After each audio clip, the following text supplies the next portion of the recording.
Columbus drivers could soon see changes in how parking tickets are issued and paid. City Council held a public hearing today on a proposal that would update the parking code by adding new violations. Yeah, Council might also introduce tiered fines and give drivers more time to respond.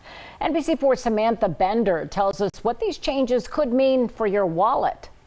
Columbus city leaders are proposing several changes to parking, which they say aren't about collecting cash. They're about safety, mobility, and preparing for future transit projects in the city. There's several thousand residents in the city of Columbus that owe literally millions with an M, of dollars in parking infractions. Councilmember Lourdes Barroso de Padilla is behind the effort to modernize and clean up the city's parking code. What you're going to see is some new infractions around parking in a bus lane, parking in a biking lane, some nice new bike lanes that we have, but when cars park in them, it doesn't make them safe or usable for our cyclists. Parking too close or in the middle of a crosswalk, it impedes a pedestrian's ability to cross the street. The proposal would update the entire ticketing structure, prioritizing safety-related violations in areas the city says must be clear as Columbus expands transportation options. Making this decision before Link-Us happens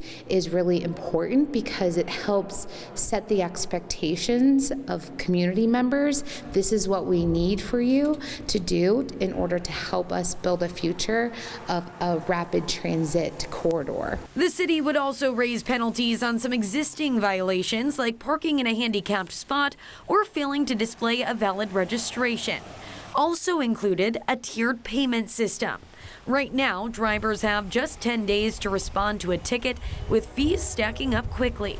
The new system would give drivers 30 days with only two options: pay it or contest it. If you pay within a certain time frame, the ticket will actually be cheaper than if you wait the full 30 days. And again, that's a gesture at understanding that clearly we have an issue if there's folks who are going with unpaid tickets. So how do we begin to address that issue? The idea is to help drivers avoid the long list of penalties that could add up, especially downtown, where visitors may not know the parking rules. City Council plans to vote on the proposal during its second reading on December 15th, with the goal of putting the changes into effect in January. New citation rates would take effect in April. Local for you, I'm Samantha Bender, NBC4. Thanks for watching. For more NBC4, download the NBC4 streaming app. You'll get free 24/7 local programming streamed straight to your living room. Just search NBC4 Columbus on your Apple TV, Amazon Fire, Roku, or Samsung device.